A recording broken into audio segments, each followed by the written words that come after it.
Olá, meus amados, aqui quem vos fala é o pastor Marcos, direto do canal Teologia Livre, com o tema A glória da segunda casa será maior do que a da primeira. Então, a primeira coisa que vamos entender nesta aula é que o texto correto não é a glória da segunda casa, e sim a glória desta última casa.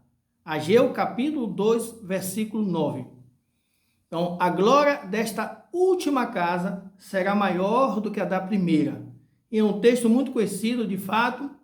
Nós vemos aí sendo usado em campanhas, em festividades, mas de forma totalmente errada na sua aplicação. Então, desde já eu peço aos irmãos que se inscrevam no nosso canal, clique no sininho para ser notificado pelo YouTube, para estar recebendo os nossos conteúdos. Vamos lá. Vamos entrar primeiro aqui na questão histórica. Por volta de 300 e 538, quando o povo é liberto do cativeiro babilônico, o povo recebe autorização para voltar para Jerusalém, para sua pátria, com o projeto de reconstruir o templo que estava destruído.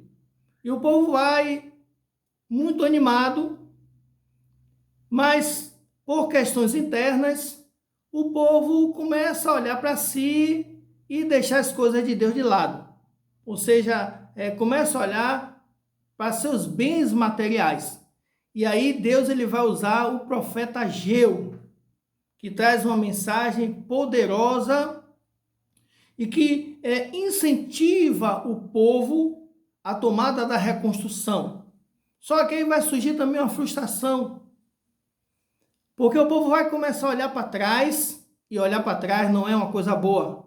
O povo vai começar a olhar para o templo na época do rei Salomão e toda a sua glória. Uma época de riqueza, de fartura, um templo lindo, magnífico, exuberante, muito diferente do templo atual. Então o povo agora vai desanimar totalmente e vai parar de vez a reconstrução. E Deus vai usar agora o governador Zorobabel e o sumo sacerdote Josué, que vai de fato trazer essa mensagem que a glória desta última casa será maior do que a da primeira. Então, para entendermos melhor, qual era a glória da primeira casa, ou do primeiro templo? Um templo cheio de ouro, revestido de ouro, tinha até a Arca da Aliança, que representava a presença de Deus, não era Deus, representava. O reino não estava dividido, Israel estava gozando de riqueza, mas no momento atual, pós-cativeiro, que isso aqui agora vai acontecer depois do cativeiro babilônico, o templo estava todo destruído, a cidade destruída, e o povo, ele esfria por causa dessa frustração de olhar para trás, de olhar para a glória do primeiro templo. Só que a glória do primeiro templo era uma glória material.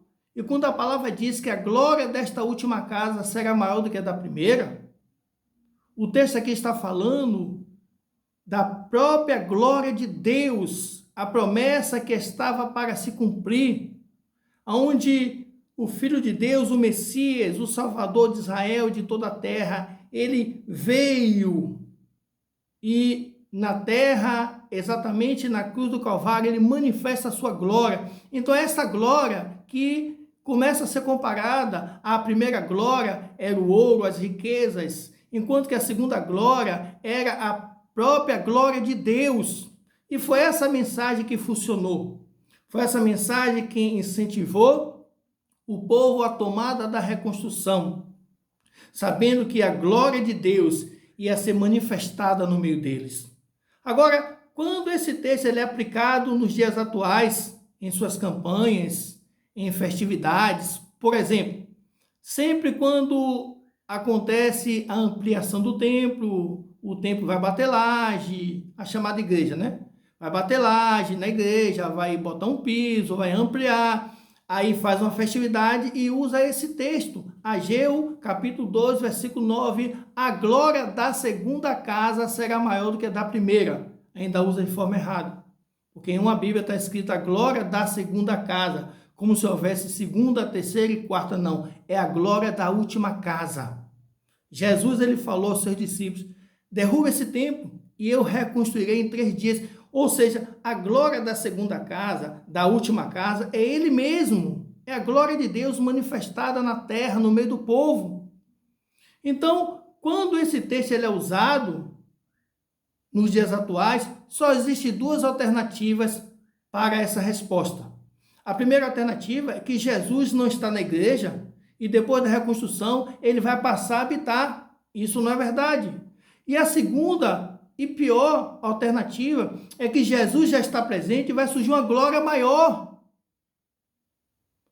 Como se ele tivesse, como se ele não tivesse, mas o texto é claro, amados. O texto diz: eis que estarei convosco. Palavra do Senhor Jesus. Eis que estarei convosco até a consumação dos séculos. Jesus nunca partiu. Jesus sempre esteve presente no nosso meio. Então, atualmente, colocar esse texto é totalmente errado, desconexo. Porque Jesus ele sempre esteve presente e não existe uma outra glória a não ser a glória do unigênito Filho do Pai. Então nós vemos aí a irresponsabilidade de pegar um texto sem contexto e estar aplicando. O que nós podemos ver também, uma parte da igreja levando o texto ao pé da letra e a outra parte espiritualizando o texto, os textos, dando um significado espiritual aos textos. Mas o correto é procurar investigar o texto, saber se ele é simbólico, se ele é alegórico, se ele é literal, olhar o seu contexto histórico, olhar qual é de fato a ideia que o autor quer passar. Ou seja, o próprio Espírito Santo, ele tem a interpretação bíblica. Não somos nós que vamos colocar interpretações que não existem. Então, a teologia, ela não esfria o crente. Ela traz conhecimento ao crente. Na primeira aula, nós vimos um grande erro com relação ao canto do galo. E a segunda aula com relação ao Salmo 23, versículo 1. Então, clique no avatar aí do lado do vídeo, onde está o nome do canal, e chegando lá dentro, você vai ver a opção vídeo e a opção playlist, onde você vai ver todos os nossos vídeos e vai poder estar acompanhando as outras aulas, você que não assistiu. Então, essa é a nossa aula, nós finalizamos aqui esta aula, e eu peço aos irmãos que curta e compartilhe, para que outras pessoas possam ser abençoadas. Então, vamos deixar também na descrição um estudozinho pequeno para que possa melhorar mais o entendimento deste assunto tão nobre também e tão devoto, porque a glória de Deus não é primeira nem segunda, ela é única e é incomparável e insubstituível. Não tem como substituir esta glória. Então, amados, mais uma vez, muito obrigado e até a próxima aula com a bênção de Deus.